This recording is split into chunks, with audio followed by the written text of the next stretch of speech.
already collected 5 questions from the community before the live, and Tony and Calvin are here to answer them.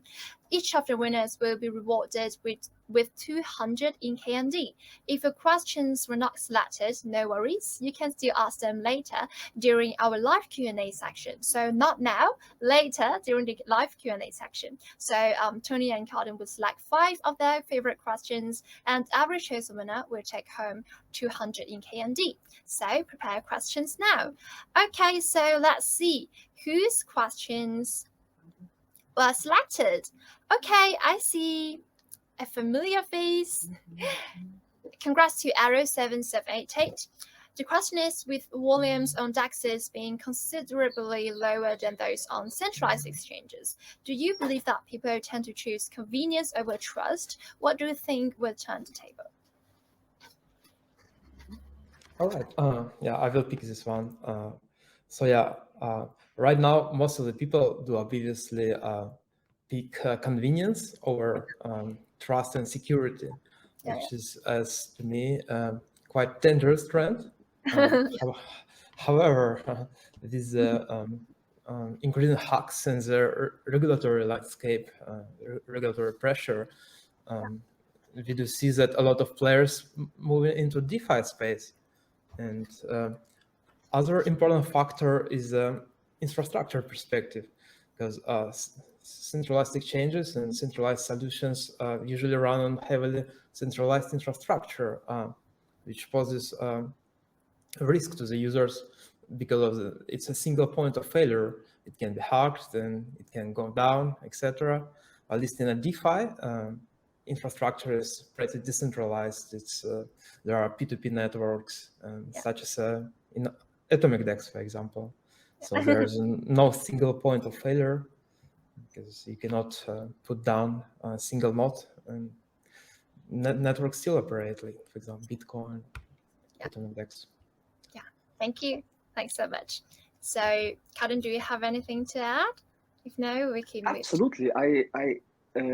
Yeah, absolutely. I think a good example also to bring up is if we look at BNB chain, right? Like how it started, the amount of projects that are now building on top of it. I kind of like got the feeling that it's exponentially growing. We've just like been on the Binance blockchain week in Paris, and we've met like so many projects, even outside the Binance ecosystem. They were building on Polygon, etc., and migrating to BNB chain right now, and more use cases that if you look at them, if you listen to them, they could have built it on a centralized layer, but they picked BNB chain instead, right? So this is the trend that Tony said, that now we even see the big players, including Binance, kind of shifting and starting to build up the DeFi layer basis foundation.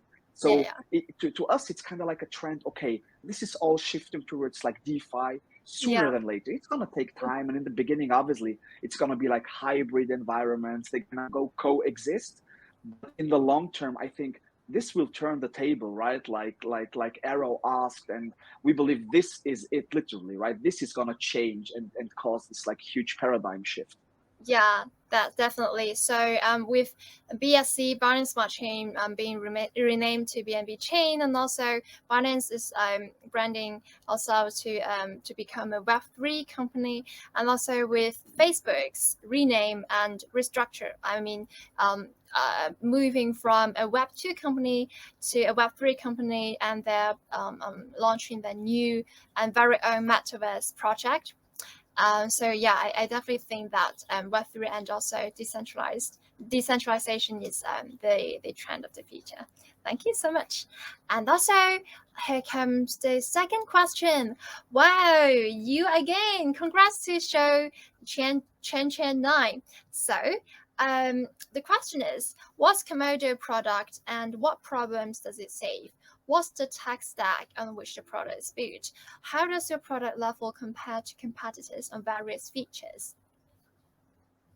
Okay, I grab that one. It's a bit like a core techie layer. Yeah. I mean, it's a great question, and it matches your question, Susan. So it's a great question. Everyone tends to ask, okay, what's your product? What are you actually doing? So I've outlined initially like the AtomicDEX, like this interoperability like solution. And when I look at what problem does it solve, I have like an explicit example. A couple of weeks ago, I wanted to actually transfer BNB right, coin, native BNB, into native Bitcoin, right? I didn't want like any rep that said I just wanted to take BNB and like exchange them into Bitcoin. And I was struggling. I mean, I could have done it using like a centralized exchange, using Binance Bridge, etc. But then again, you know, you need to log in. You sometimes you don't have the access data, the creds, you know, available. And I was looking for something I could just quickly put the BNB in and get the BTC out, or put the BTC in. Sometimes it's the other way around. I see now it's opportunity. I need the BNBs, right? And I couldn't. I did not find a tool that I could have used for this. And that was a huge, or is a huge problem to me, right? Despite, you know, being actually solved by the AtomicDEX, because at the end of the day, I really went ahead a couple of days later and I just like used the AtomicDEX layer like to execute this operation. And I think like this is really like what differentiates it like from all the other, you know, competitors. Although we don't look at other DEXs as a competition, we look at them as like a complementary solutions, right? We're kind of all working to solve problems, and we all at the end of the day, we want to reach the same goals, the same targets, right? Like so, and then like to answer the question on like which tech stack we've built this on. So we've been like heavily targeting like future-proof technologies, right? Like so for the AtomicDEX core, basically like the framework, the low-level peer-to-peer cryptographic network, we're using Rust as like a coding language, as a technology stack, because it's a very promising technology, right? For being like young, we've seen crazy enhancements like within like the Rust ecosystem. It's the fastest growing ecosystem in terms, you know, of like technology stack, and it's natively web compatible. And this is like the critical item. This is what we needed. We needed a technology which runs natively within the web browser, because at the end of the day, we do look at the web browser as the future operating system, and applications and dApps, they will be all operating and running within the web browser. And that's why we've built on this technology stack. And also just like to touch base on the last part of this question, to kind of like, how does it compare to other like DEXs, to other like DeFi stacks? I think the vision at the end of the day for many DeFi solutions, it's the same, right? We want to like bridge the different protocols. We want to connect them. What we've done in addition to this, yes, sorry to interrupt here. We've gone basically this cross-protocol path, not just the cross-chain or cross-token.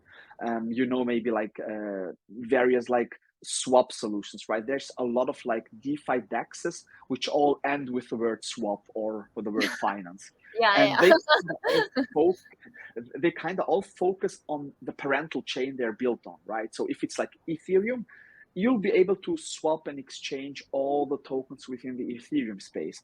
With Binance or BNB and the BNB chain, same. We have a few DeFi solutions, but you'll be able to swap, you know, BEP tokens for BEP tokens. But you can't really go outside this ecosystem easily. And that's like where the AtomicDEX like comes into play, because our technology really gives you like kind of like an like protocol agnostic bridge, which enables you and your protocol, your blockchain, to interconnect with any other blockchain and solution. And I think these are like the key items of the AtomicDEX and what crystallizes it and basically highlights it, right?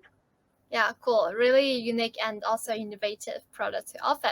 Hope that's answered your question, Solution 9. Okay, thank you so much, Tony. Do you have anything to add on this question? If no, we can move on to the Yeah, we can move forward, I think.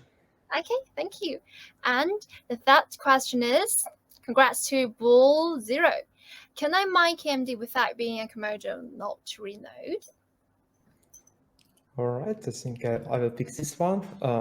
So yeah, actually anyone can mine KMD, and as usual, all you need is a mining equipment. Usually it's ASICs now, or GPUs, etc. So yeah, everyone can mine. And yeah. Okay, cool. Thank you. So let's now maybe move on to the fourth question. Congrats to Nurul Fami Rama 1. The question is, with no proxy tokens, no gateway, no centralized order books, just P2P, how to increase liquidity or volume in AtomicDEX? Great. Okay, this is interesting one. I'm gonna like pick this one and dive a bit into this one. So yeah, it's indeed like a super nice question, and I think it's one of the main concerns a lot of like community members within Yeah, AtomicDEX yeah, have expressed yeah, in the sure. past. Everyone is always, where's liquidity? How do we get liquidity? So at this point, I might add that we've just like very recently like reached our like stable beta tag, right? And we're planning like the full rollout of basically the web DEX, right? Like, so we're basically bringing like the AtomicDEX natively into the web environment. And with that, there we have like various approaches like for the liquidity solution, right? And it's kind of an organic integrated solution. So one of them, and I think that's something a lot of like players already do within the CFI as well as the DeFi space, it's like professional market makers and professional LPs, right? Yeah, So we definitely. already collaborate with professional LPs. I mean, that's organizations and institutions that do have access to like immense amount of funds. And these parties are willing like to put it up on DeFi's and DEX solutions such as the AtomicDEX, right?